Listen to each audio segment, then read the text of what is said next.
Relax, buddy. Ugh. You're so tense. I had to set up a whole studio. Yeah. You guys should kiss at the beginning of every video. You should put that in the. If you really want to, that's all you. Welcome to our new studio. This is our third rendition of our studio. Please let us know what you think, and if the green screen behind us doesn't look fully keyed, I apologize. It always takes me one filming session to get it right. So the first subject we're going to talk about is what are the greatest battles in cinema or television. So we're going to, as I'm sure if you watch our videos you know, we consider D-Day in Saving Private Ryan to be probably the greatest, most iconic battle scene ever put on film. And, you know, you also know we're Game of Thrones fans, so you've probably seen the Battle of the Bastards by now. You know, there's a scene where he's getting smothered.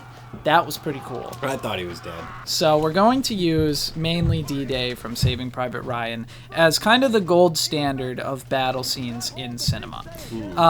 Right now, fantasy especially has become like the big genre, the thing everybody loves, and one of the most popular trilogies ever made is Lord of the Rings. And Lord of the Rings, you know, Fellowship, you don't really have any major battle, but in the Two Towers, what did they have? Helm's Deep in the Two Towers? Yep. And then in Return of the King, there were a couple huge battles. There was one at Minas Tirith. Minas Tirith. At least I remembered this. Yes. The name of it. We got enough of it down. So there was a huge battle in both the Two Towers and Return of the King, and a lot of people are holding Lord of the Rings trilogy to be kind of the gold standard of fantasy. Which, I mean, don't get me wrong, the fantasy aspect of it is intriguing, but they really have not set a very high bar.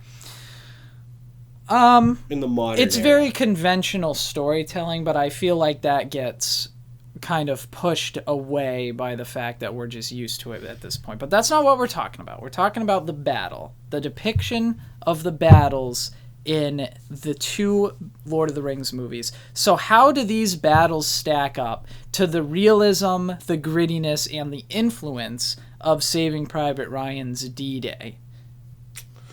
Well, I'm going to say it's pretty subpar. I mean, starting right off the bat, the biggest thing for me whenever you look at a battle in a film is scale. Because if you can't even make the battle look relatively real from a landscape, long-distance shot, you're already off on the wrong horse. I mean, when you look at Minas Tirith, he's marching like 100,000 orcs. But when you see how much space they're consuming, that would be like 500,000 to 1 million orcs. Yeah, they definitely get very overzealous. There was a shitload of CG that was used in both of those battles. You know, even when the riders show up. Yeah. From Rohan. Yeah. They're only supposed to be, I think, a couple hundred or maybe a couple thousand.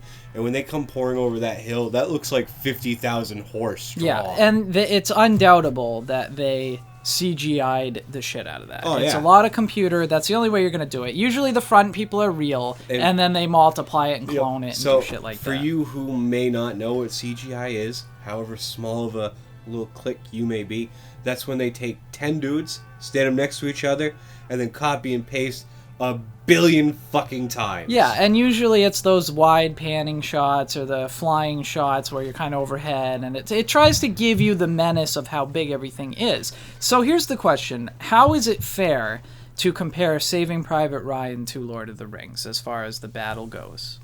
Well, I mean, it is a little complicated because you're looking at something, one, that's more of a medieval battlescape as opposed to World War II. Which is far closer to a modern-day war system.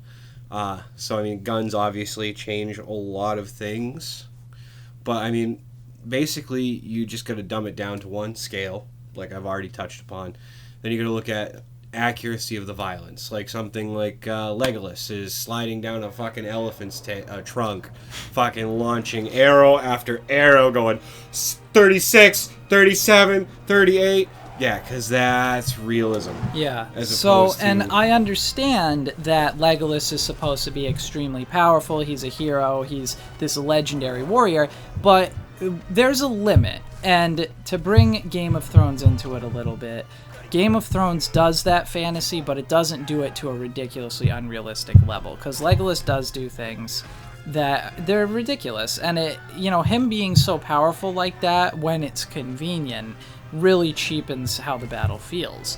And I feel like you hit on a good point, is a lot of the battles in Lord of the Rings focus intently on main characters. You have Aragorn, Legolas, Gimli, Gandalf, sometimes the Hobbits, and we're watching them in the battle. In Saving Private Ryan, it's about, we haven't really met the characters yet. Because that's like the second scene of the entire movie. We don't know Tom Hanks is even a main character. I mean, unless you know Tom Hanks, the actor. But I mean, you're seeing these characters. I'm going to his birthday. True, yeah, but like the characters are crawling through the beach. They're running up the beach, and no one's getting like a ridiculously heavy proportionate amount of screen time. So I think how random everything feels really kind of makes you feel like that's the nature of battle. Battle can be random, like flying arrows, flying bullets.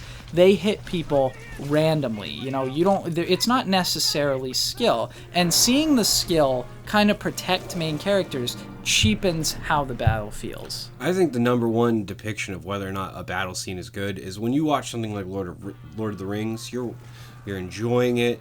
You're kind of just taking that step back, like, oh, yeah, he's killing him, that action's great, he's flipping off a wall. But then you watch something like Saving Private Ryan, and that creates almost a level of anxiety in the viewer. Because if it's done properly, you get immersed into it, and you don't know what's going on, you don't know who you're looking at, suddenly a head's flying, someone's blowing up, because you're getting as far immersed into that world as you possibly can be without actually experiencing it. Yeah, I think that definitely does add to it quite a bit. However, now let's compare the original Lord of the Rings battles to The Hobbit. Ideally, the Battle of Five Armies, when they have that huge battle at the end of the third movie. To me, the Lord of the Rings original, The Two Towers and Return of the King, both of those felt a lot cooler to me than that final battle did. What is the difference between those battles? Well, that's really hard to depict. I thought they were all very similar. Especially where they had so many years from The Hobbit being removed from the rest of the Lord of the Rings trilogy. Yeah. You would have thought that they would have taken some of the criticisms that had been applied to that earlier set of movies and tried to adjust it a little bit, and they kind of really just rinsed and repeated the formula. Yeah, and I feel like they leaned even more heavily on computer animation. Because there are scenes in The Hobbit that are even more obviously computer animated, whereas Lord of the Rings, it used it, but it did still have a pretty good split with practical effects, and I think that is a big difference with Saving Private Ryan. There was minimal computer animation, and a lot of that was just the year, 1998. It was quite a bit before computer animation really became big.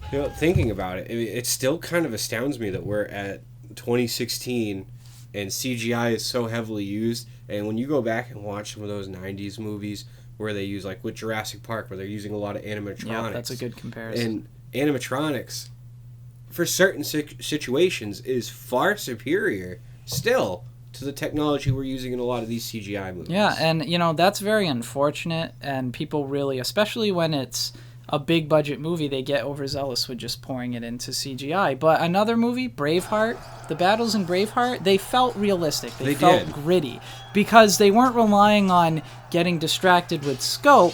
They were focusing on what the hits were like, what the characters were dealing with. A lot of times sound design is another thing that gets really overlooked. Like the Hobbit sound, go back and listen to that movie. It's there, but it's a little flat, and there's a loud soundtrack, and it's like drowning it out. Braveheart and Saving Private Ryan, just listen to it. Don't even look at the TV.